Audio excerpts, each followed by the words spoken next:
Dear colleagues and friends, my name is Koen Leurs. I'm an assistant professor in gender and post-colonial studies at the Media and Culture Department at Utrecht University, as well as a fellow at the Netherlands Institute of Advanced Studies. It's a great pleasure, and it feels almost surreal and certainly pretty emotional to be able to address you here tonight. What I would like to do here is offer some housekeeping notes and give you a behind the scenes to make the making of this conference and walk you briefly through the program. First, however, I'd like to situate the conference in our scholarly community. We've been connecting with many people that I now see here on the screen as part of the ECREA, and that is the European Communication Research and Education Association, Diaspora, Migration and the Media section. We manage this section with dear colleagues Kevin Smets, affiliated to Vrije Universiteit Brussels, and Irati Igors Kuenega, University of the Basque Country, and last but not least, Melis Mefsimler, Utrecht University, who is also our young scholar representative.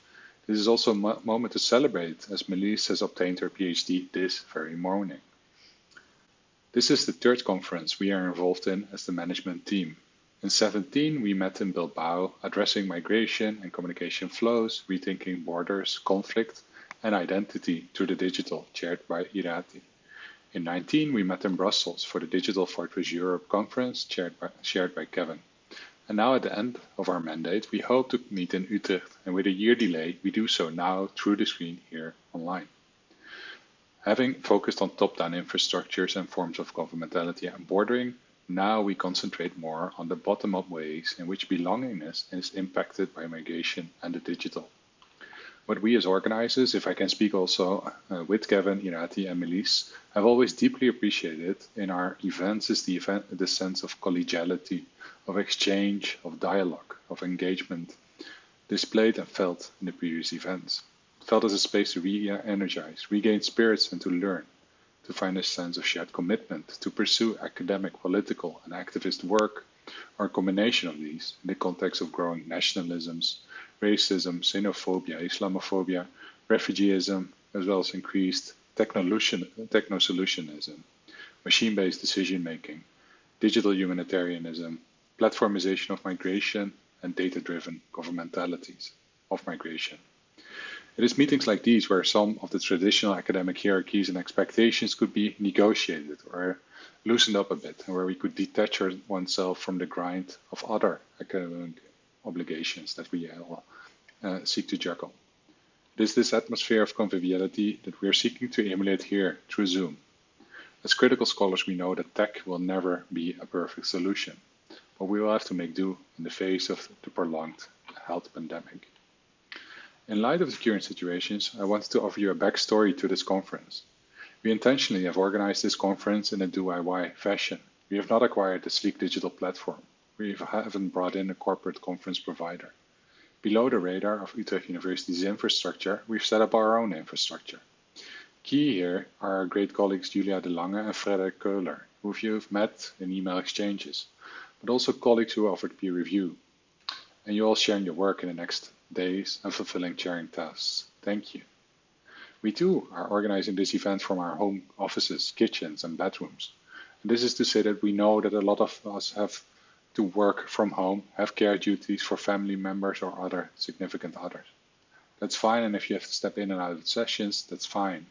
And generally, hopefully we can stop worrying a bit about this desired performance of proper academicness and embrace an ethics of care to create a spirit of encounter, of sharing, of listening, of being able to feel confident and safe about sharing work in progress and emergent ideas. The fact that we could organize this event online and with no registration costs has allowed for a much wider reach. We're very excited to feature over 200 speakers, scholars working across many different geographies, time zones, disciplines, fields, and approaches. Speakers included in the 8 rounds of parallel sessions range across various career phases. We've sought to bring papers together under themes including doing family and homemaking, political economy, affect, resistance, data, youth, religion and transition, humanitarianism. Also, we received a wealth of pre-constituted panels on themes including Southern approaches to digital responses and imaginaries in migration, platformization of migration, digital entrepreneurship, among others. Bringing together speakers from across geographies and fields, the program will hopefully contribute also to much needed further decentering or at least de-Westernizing, de-Europeanizing the media migration agenda. This also brings me to some housekeeping points. Indeed, so as we are running this from our homes, we kindly ask all participants during all events to switch off cameras and mute microphones if they are not presenting or if they're not asking questions. This will save us bandwidth and will ensure hopefully smooth connections. So fingers crossed the DIY setup will hold without too much patching up. So alongside Paul Gilroy's keynote, which we've just witnessed, we'll also feature keynotes of Larissa Jort and Engine Easton tomorrow, and Saskia Witteborn and Nicolas de Genova on Friday. And as you've already just seen, René van den Kerkhoff, visual artist, will make visual impressions of the many different plenary events, which also will offer us a new ways to translate exactly some of the things that we've experienced here at the conference. We try to record sessions, and I see now that this session has just started to begin recorded. So if you don't want to appear in recordings, make sure to switch off your cameras. But also please be reassured, these recordings are also for our own record, because we will be missing many of the events ourselves. And we will never publish any of this before we have explicit permission from speakers involved. For example, this also holds for the keynotes. So we will only record or publish those if we gain the permission of our speakers. So at night, actually tonight, we'll feature another special session, which will be the screening of Bab Septa, and also including a Q&A with filmmaker Randa Maroufi, which will be chaired by Irene, who I now also see on the screen, a session led by the Real Borders team.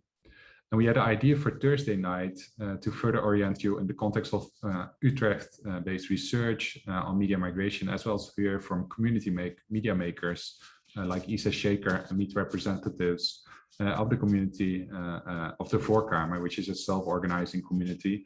And we'll meet there Dima Kadri, Shai Raviv, and Pim van der Mel, so tomorrow night. And Friday, we will wrap up with the paper awards ceremony, where 2 awards will be handed over, one for early career scholar, PhD student, and one for a PhD holder. And if you want to informally interact, we've set up Gather Town, and feel free to access these in the time zones that are doable for you. So it also opens up really early Netherlands time, but we don't expect European time zone people to get up really early for those sessions. So later in the session, you'll also hear about the PhD workshop, which happened today, which will get a report from Nishant, Shah, Philipp, Seuferling, and also René. And I think this is it for me now. Thanks everyone for being here and taking part, and very much looking forward to the next days of exchange, dialogue, and learning. Thanks. Thank you, Koen, for also being the motor behind this event and the ally in kind of conferencing through the years. So I'm sure the DMM will miss you dearly when you step down. But we are looking forward to many conversations, and we invite here people who are our dear colleagues, and we know have a long pedigree in the field of media migration. So I would like to introduce the next speaker, if that's okay, Professor Myria Georgiou, who is from Professor in Media Communication at the London School of Economics. And we can say that Myria is a veteran of doing digital media migration for over 30 years. She has specific focus on migration and urbanization in the context of intensified mediation. So she has been studying communication practices and media representation, the profoundly but unevenly shaped meaning and experience of citizenship and identity. So she has many peer-reviewed articles, many special issues, but I'm always fond of mentioning books. That's kind of my humanitarian, how do you say, humanities background. So I will remind Diaspora Identity in the Media from 2006, Media in the City from 2013, and she's also the co-author with Koen Leurs of the Magnus Opus of Sage Handbook of Media Migration. And she's also done many very interesting projects, and I would like to mention the City of Refuge, Resilient Communities, Resilient Cities, Digital Making of the City of Refuge, Rockefeller Foundation. And she has been also a wonderful ally throughout the years in teaching, researching, and traveling. So the floor is yours, Myria, and we hope that you can share some of your tips and tops, do's and don'ts of doing media research and migration.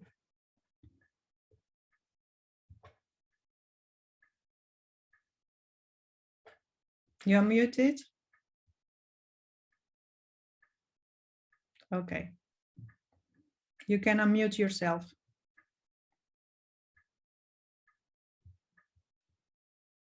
No? You have been made co-host. Okay.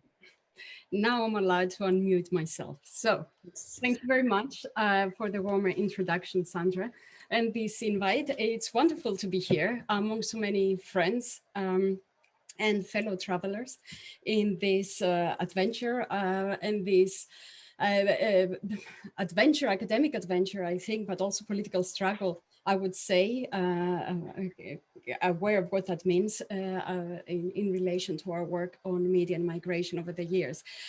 This is a wonderful event. And of course, I'm also very touched to be part of it also, because it's great to see the diaspora migration and the media section coming to such coming to life over the years and to take such a center stage, I think, in the in critical scholarship, both in media communications and also in migration studies.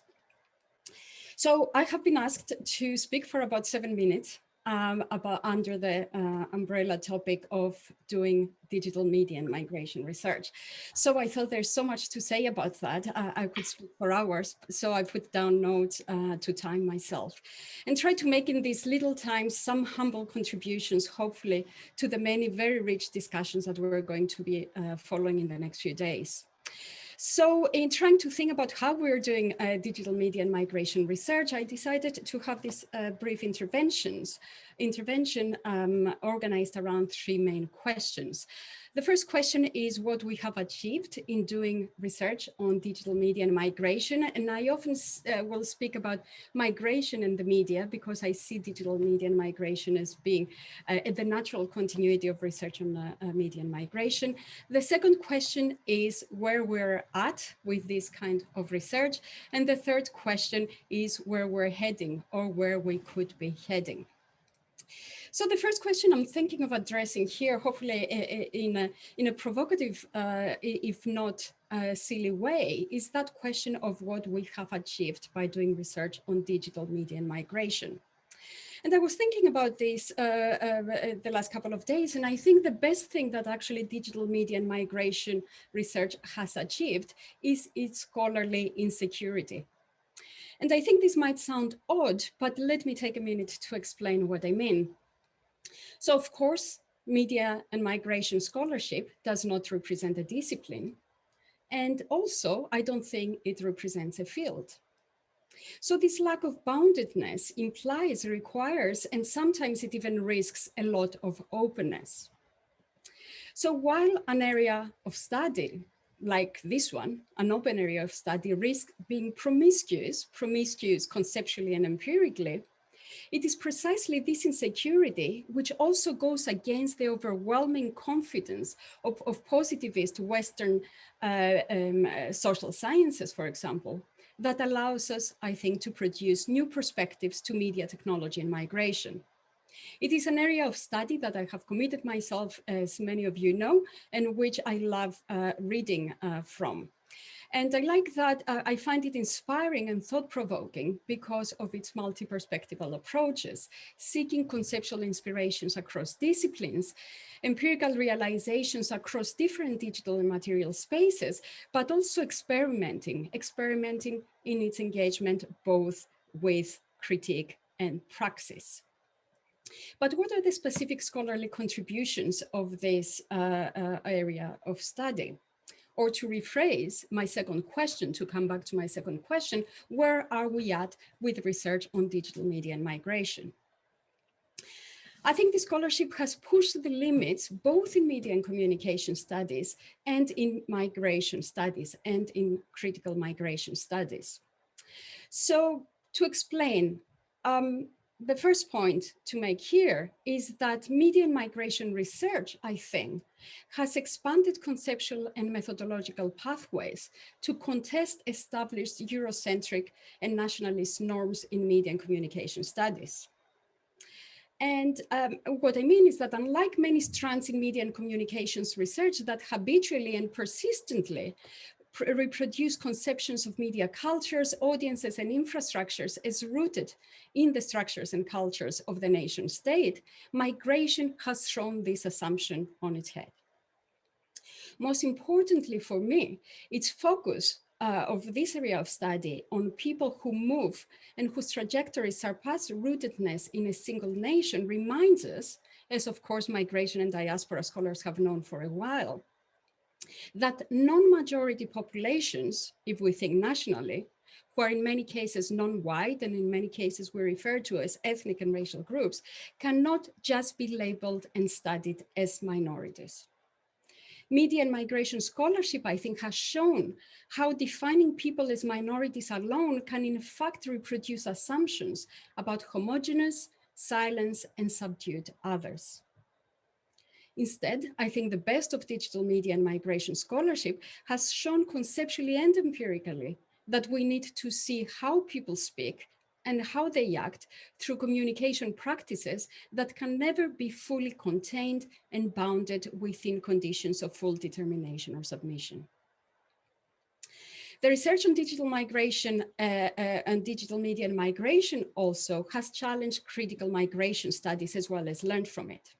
But specifically, I think it has made a great contribution to the conception of the border as merely being material and stable, and as associated with the assumed unchanging geography of the world determined through the Westphalian nation state. As a matter of fact, of course, we know that this universalizing conception of the stable nation state and its borders has never actually existed, and it has always been problematic. But now, I think more than ever, the technologization of the border through data, drone, and AI governance has challenged these assumptions further. So the technologization of the border that we study is a process of governance reminding us constantly that territory is only one of the resources that are claimed and contested in the context of migration.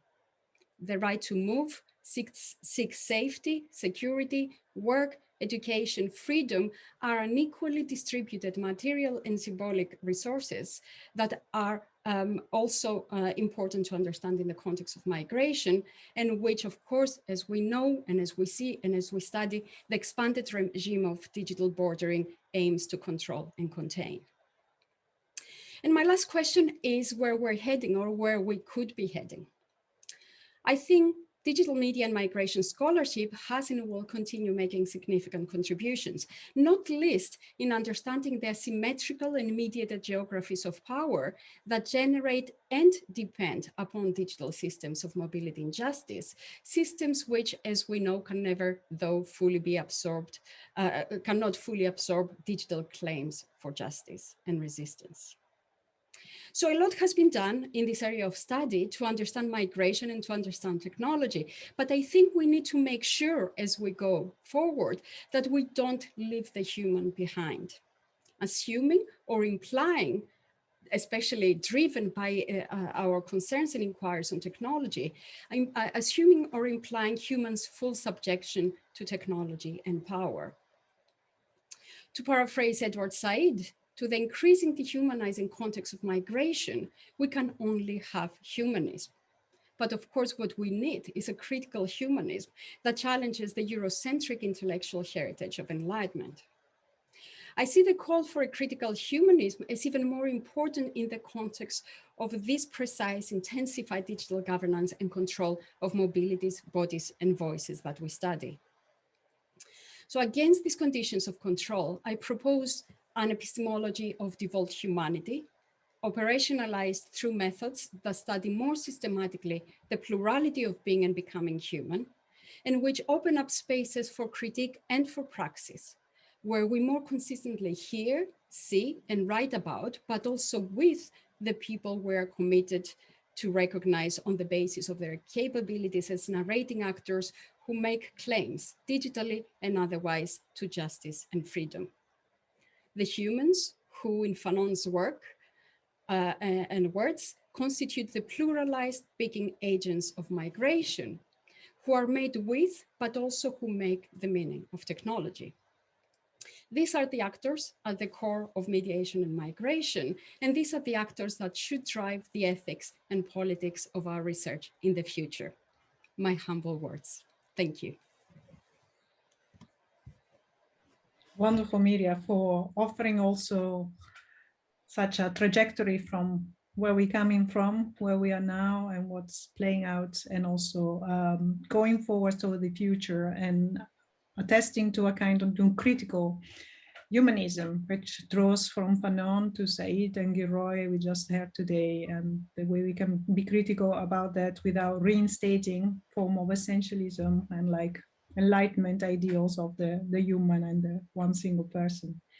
So it also a plea for critically thinking about what artificial intelligence and all these kind of biotechnologies are doing to human and subhuman, and the way in which technology is keeping extracting humanity out, human body. So there is a lot of work to do. Yeah, the most sharp and say seasoned thinker on this, but never nihilistic, never negative. With us, there is always that kind of message of hope for finding possibility of resistance and articulation within this kind of fraught future that you try to describe. So thank you so much for your contribution, and I think we can have a little bit of exchange with each other at the end.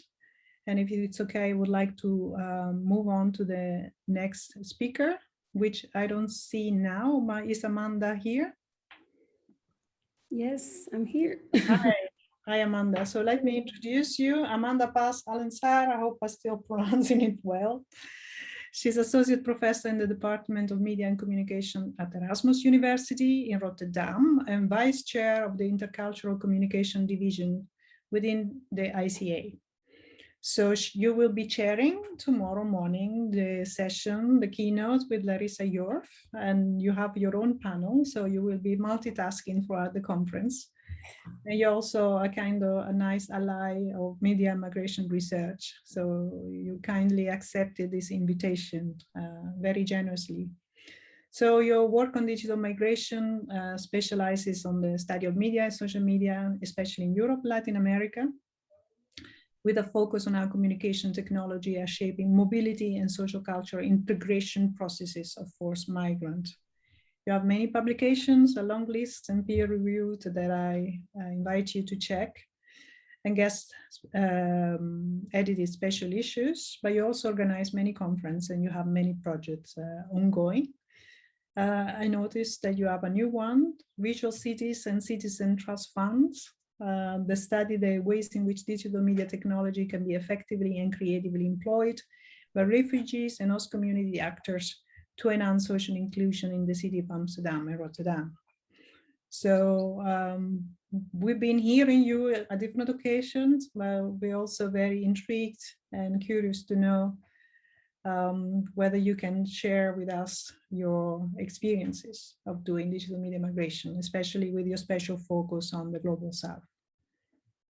Absolutely. Thank you very much, Sandra. Thank you, Koen, for this opportunity to make a brief intervention. After hearing the very insightful reflections from Myria, I was just wondering, I really hope that I can live up to the standard, but I must say that I have a few reflections, but I will leave it to the end, in particular in relation to the Global South, doing research in the Global South. Koen, he approached me a few days ago asking me if I could share a little bit of my work, what my contribution has been to this, to the field of digital media and migration studies. So I was thinking what I could actually say here today. Sandra, you highlighted very well that my focus has been mainly on trying to understand the relationship between technologies, media, social media technologies, in the processes of settlement, but also in the placemaking of forced migrants in diverse contexts. So back in 2013, I started a research project where I conducted a two-year research project in Madrid, in Amsterdam.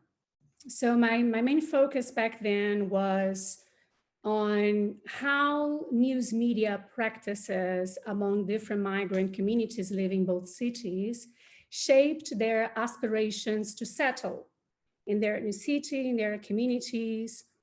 And that I must assume that that was my first contact with the field of digital migration research.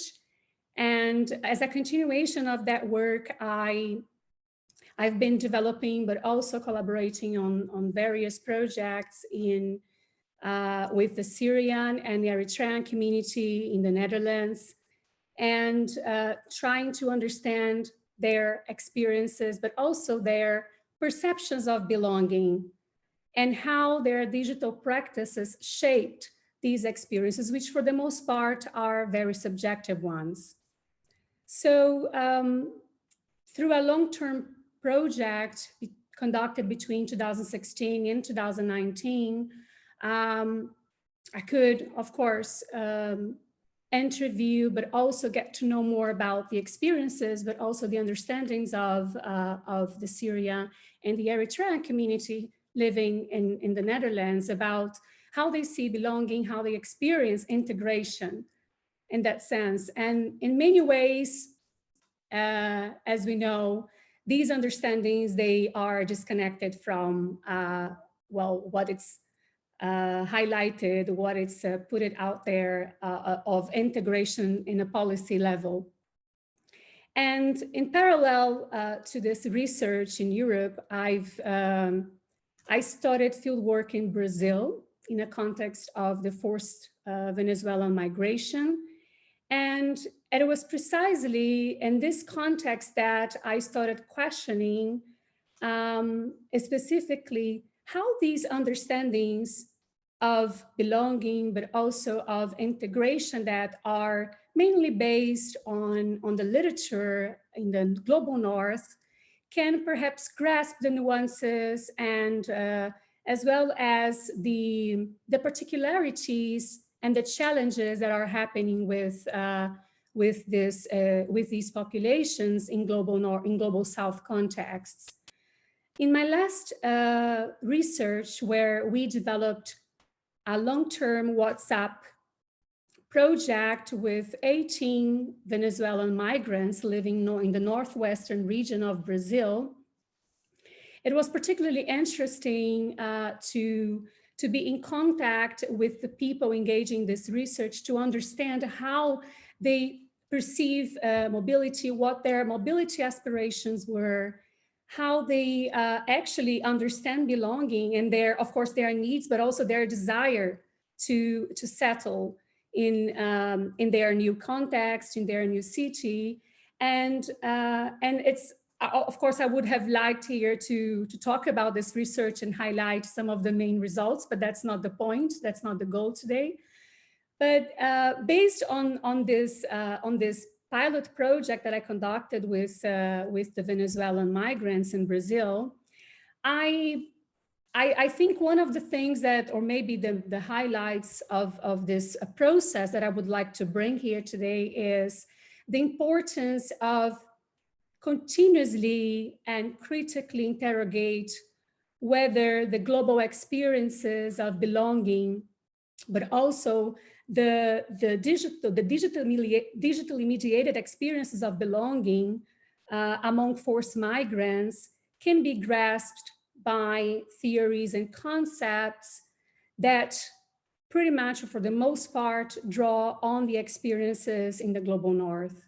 And I think perhaps most important is that what are we missing as digital migration scholars? What are we missing as digital migration scholars by assuming, or in many ways taking for granted, and I'm not saying that it's all the case here, but I was just wondering, what are we missing by assuming that the mobility aspirations, but also the belonging experiences in and through the digital are always oriented towards the North. And I think these are questions that we need to be, as digital migration scholars, focusing on communities in the global South, but also in understanding the experiences of migrants in the global North. And I'm here not trying to reinforce or create binaries, which per se also contribute to perpetuating inequalities and injustice, but I'm trying to highlight and reinforce many of the points that our colleagues, Koen, Leurs, Smets, and everyone who is contributing to this field, to highlight the importance of foregrounding the political, the economic, the social, and the environmental transformations that bring about patterns of forced displacement in both global North and South. So perhaps just to finalize, what are we missing as digital migration scholars if we take for granted that mobility aspirations and experiences of belonging should be always oriented, or are for the most part oriented towards the North? Thank you. Thank you, Amanda. Absolutely important question, because sometimes the aspiration is not even mobility, it's just to stay in place. And sometimes that is even forgotten in this question of migration, the right to stay put, or to think mobility in a different way. Thank you so much for sharing your experience and your thoughts. And I hope we will have some time for discussion. By looking at the clock, I'm thinking I have to introduce still 2 speakers. And I would like to call now, maybe together, Philipp and Nishant. Let me introduce Philipp first. Seuferling, who has been coordinating the ECREA PhD seminar this morning, and who is a PhD from Södertörn University in Stockholm, and who is doing work on media practices in refugee camps in Germany after 1945, historically exploring the role of media technologies in context of forced migration. And is Nishant here as well? I'm here.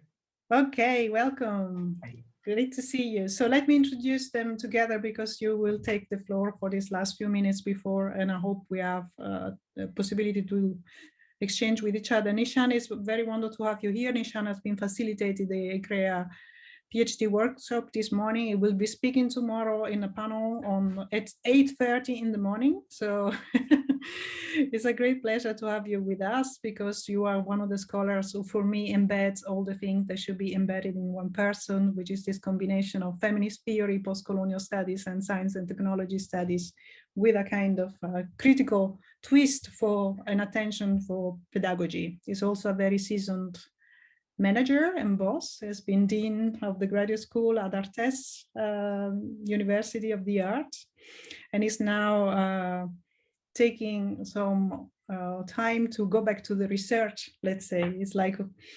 what do you become now? Vice President Research of ArtEz, and at the same time associate faculty member at the Berkman Klein Center for Internet at Harvard University. So you have many things going on. You're a mentor on the Feminist Internet Research Network. And I will mention 2 of the books you've been involved in: Really Fake with Minnesota Press, and Data Citizen Beyond Access. And you're also curating a fortnightly column on digital native for the Indian Express. So you think you embody all the things that we wanted from this conference, you know, the bottom up and down, and it will be great to hear what your experience was of the seminar this morning, but also what your view and contribution is to digital migration studies, digital media migration studies, in a nutshell. Thank you, Sandra. In the spirit of the workshop, I'm going to actually get the PhD student to speak first, see what he actually got out of it. And Philipp's also going to share with you a wonderful visual that the visual harvester Rene has made for us throughout the workshop to kind of just get an anchor onto things. And Philipp speaks on behalf of me and Saskia Witteborn, who's a wonderful scholar and a friend, and she was the strong support helping me actually coordinate the PhD workshop.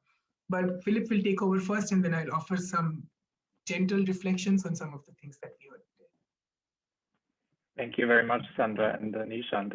Exactly. We had the pleasure this morning to meet for 2 hours with around 20 PhD students from the field to discuss some of the challenges and problems and concerns that we have. So this year we decided to not speak about our individual projects and have presentations and comments, but we gathered together to discuss what it means to be a PhD student and what career planning and these big questions can look like for young scholars and people new to the field.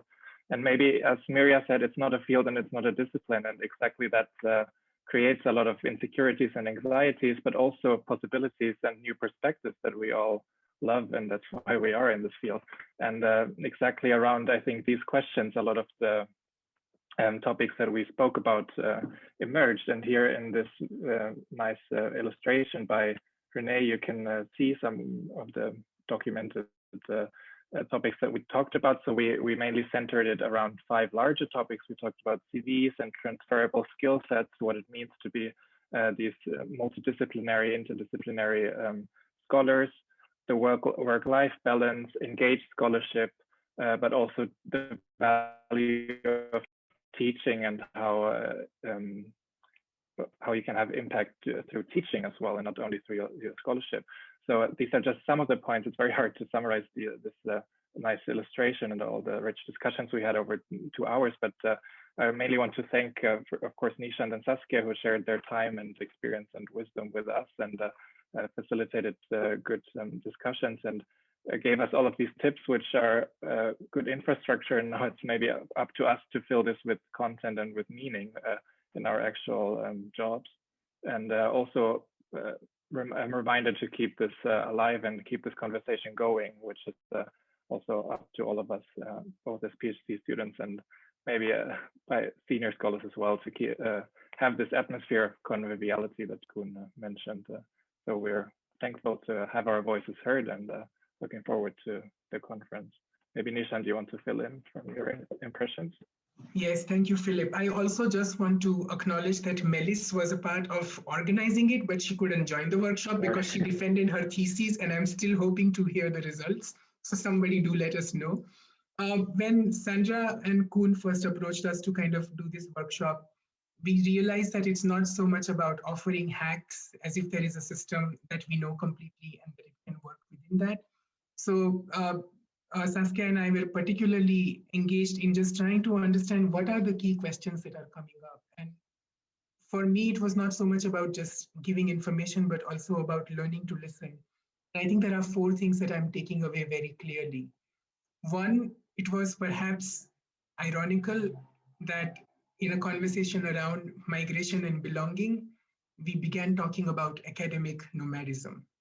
The fact that for young scholars, academic nomadism is a reality. Hopping from postdocs to postdocs till you actually find a house and a space to be in. And maybe this is something that we need to address, both as a question of precariousness, but also a question of privilege. Because migration is not easy, even when you do come with certifications and university backings and so on. And as senior scholars and as people who also guide institutions, how do we make space so that these kinds of needs of nomadism can be addressed was something that came up. I think the second question was also to really start accepting very honestly that the field of, let's say, the amount of PhDs that we have are never going to be absorbed in the number of university positions that we have. And not addressing that is perhaps unfair to the students that we are mentoring. And we did talk a lot about where else can you go with your research, and can your PhD committees and your institutions actually help you identify spaces where research belongs, it has impact, it can be in complement with academia, even though it doesn't have to be inside academia. And then how do you kind of navigate that particular space so that you realize that what you have done with your graduate work actually has huge potentials for helping so many other stakeholders who in your research project become informants or ethnographic subjects and so on, but can now in fact become beneficiaries of the knowledge that you are producing. I think I will echo what Philipp said. This is not a field, this is not a discipline. People don't come to study questions of migration and belonging because it's intellectual question. In most cases, it's visceral and it's lived. There is a community of engagement and embeddingness. And one of the things that we discussed was that a lot of our programs talk about the politics of entering, but maybe we also need to talk about politics of leaving the communities once our projects are wrapped up. How do you become embedded? How do you contribute to that?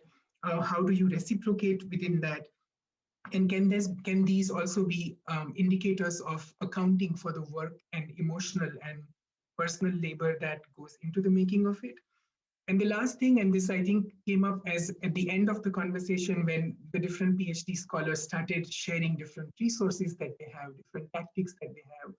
And we have a very strong recommendation to this particular group saying, can you maybe set up a resource which is open and crowdsource, where senior scholars as well as younger scholars can share the different kinds of opportunities or resources or even journals that you should be looking at or references that you should be doing, because it becomes so much more alive and manageable and perhaps helps in maintaining the well-being and the life-work balance kept on coming up continuously. Like, how do we make sure that these researchers who are possibly doing more than any of us did if we graduated 10 years ago in terms of the amount of reading and writing and publishing and marketing and so on, how can we offer them different kinds of resources going forward?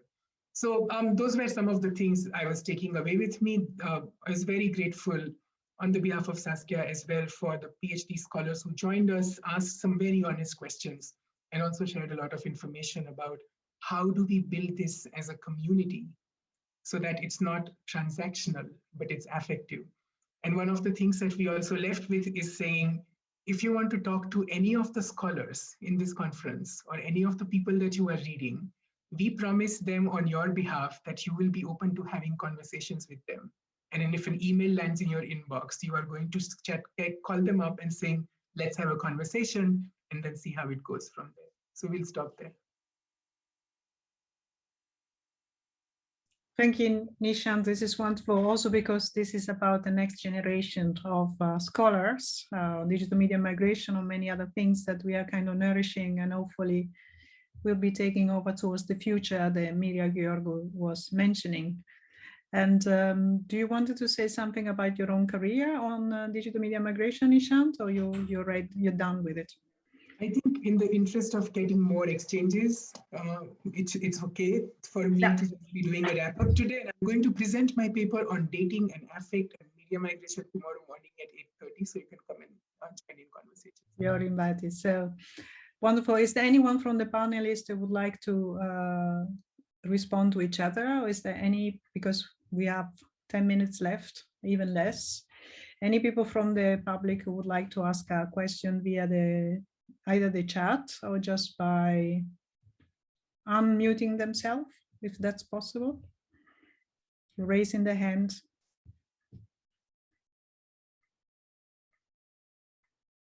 It's going to be complicated with 100 people. It seems like the teaching situation in which you have to figure out where the students are or would like to say something unless you hear a voice or whatever. So it's kind of problem of invisibility, of hypervisibility. I think it's very honest that you really spoke about your own trajectory, but also the ethical commitment to the field and to the sensitivity of migration studies, especially with the digital media connection. I think one of the things that Myria mentioned, the idea that we are becoming more insecure, have to do also with the fact that not only the field is increasingly interdisciplinary, and of course you have disciplinary of knowledge limitation, but also that we always have to take into account many more conditions and materialities, and in the way we have to unlearn our privileges, and decolonizing the media is not an easy thing, as also Amanda tried to help us to think about. How do you do through questions? Do you do by changing your methodology, or how do you apply the kind of interdisciplinary research? I always thought that doing digital media migration, at least for me, was always a way of getting out of the comfort zone and really thinking out of the box, and really trying to reach out to the experience and expertise of colleagues who will know more than me about certain things, and I will be eagerly listening and trying to learn and really trying to expand what my hypotheses or assumptions were. So I see digital media migration as a kind of also a learning experience, learning the changes through time, because the way we did digital media migration now is not the same as 20 years ago. We have more challenges from technology, but also from monetarization, corporatization, as Roy was mentioning, but also because our resources is also diminishing. So it's not taken for granted that we can continue to do this kind of research at the university when funding and budget are being continuously slashed. And there is kind of some fields which are privileged, and the digital has been high on the agenda for a while, but it's shifting, it's covering the next years, and it's kind of also the landscape is changes and becoming very much top down. And that's also what is coming from the European Union. You know, they really have this kind of not foundational research anymore, but something from society with the grand challenges, with this kind of problem that we are supposed to be solving from an institutional point of view. So I think from us in digital media migration, we have to be very wary and very alert to this kind of also forms of research-induced proposition coming from different institutions. We are part of all the game, but I wanted to share this with you. Can you hear me? I have a question. Yes, I saw your hand up. We can hear you, Karina. Okay, yes, great. Hello, I can see you now. Hi, everybody. Really great to see you and really great to be here. It's been really interesting and excellent conference so far. So I have a question that maybe all of the panelists can respond to, but this actually was something that Myria said that I thought was really important and interesting and connected with Paul Gilroy's talk about not forgetting the human and trying to remember the humanism in our research. And then I'm wondering, since we live in a kind of post-human world in many ways, and there is a lot of interest in post-humanism that has brought about the issues of climate change and environmentalism and decentering humans in the globe. How do you balance with this in migration research? Do you have any ideas about this? Who would like to take up the challenge? How to balance the Anthropocene and return to the human? Shall I come in? Since I've been I threw this idea in, and of course it's a risk. Thank you, Karina. And of course it's a risk to talk about humanism in any way in the context of research that very much tends to emphasize posthumanism. And of course, I'm even more aware that in the context of Utrecht University and the great contribution that have been made within that specific context, it's even more risky. I've been thinking about this a lot, and this attempt to propose this idea, this provocation of critical humanism is my reading of the limitations of posthumanism. So a critical humanism, it has many crossings of posthumanism, but I think for me, it also addresses some of the gaps in the posthumanist scholarship. So for me in particular, posthumanism, I'm a bit uncomfortable with some of the directions of posthumanism, precisely with its overwhelming attention to materiality and the machine. Which I think displaces agency and I think displaces politics. And of course, within posthumanism, we have a critique. I mean, someone would say that we have this political critique, but I don't see that political action and that engagement with the politics of inequality or of crisis that I think that critical tradition of scholarly humanism has brought forward. So I think the problem with posthumanism is recognizing the problem, but distancing intellectual work from politics and action. And that's why I think we need something more than identifying what human has done wrong, but actually to think about how do we reclaim those ideas and those values that go back to the traditions of collective action, of sharing the world, and to share the world not only with humans, but humans are part of it as well. We're not after the human, we're still part of the problem and hopefully part of the solution. Thank you, Myria. This has been really clear. Does anyone would like to jump in? We need to also to reserve a couple minutes for the visualization again, right, Koen? We're not doing the visualization for this. No, not for this one. Okay. Renee also went, I think, needed a break after Gilroy's. Yeah, we also, I see the comment from in the chat about we are in Utrecht, and Rosie Bridotti's course has been working extensively on the notion of the post-human and new materialism. Yeah, I saw toward the end of the keynote that she had her hand up, Rosie, as part of the audience. But I think I wasn't sure whether, because she had it actually the entire hour. So oh, but maybe she didn't know how to use the Q&A? No, I'm pretty sure she does. I think she just wanted to say hi, wave hi. Or could he see her then? No. I think so. The limit of the technological knowledge. Yeah, are there other urgent questions? Because Koen is right, we have a screening in an hour, so maybe we needed to grab a bite in between. Bab Sekta, the film by Randa Maruf, and she will be chaired by Irene Gutierrez that I saw here in the group.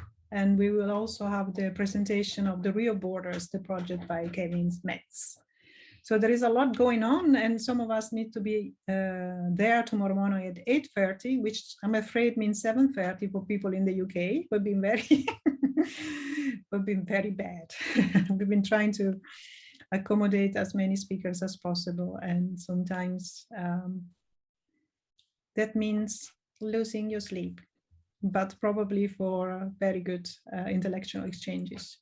I'm very thankful for all the contributors to this round panel. They have really shared generously their experiences, but also their visions, and have left us with signposts and ideas about how to engage critically with the field, but also lots of hope for very productive years to come. Maybe we will have another conference like this in 10 years' time, and we will see what has changed. We had one digital crossing in 2012, and I think the discussion and debates have changed a lot. So it's good to put the finger on the pulse and see how the field is evolving despite all the threats and critiques.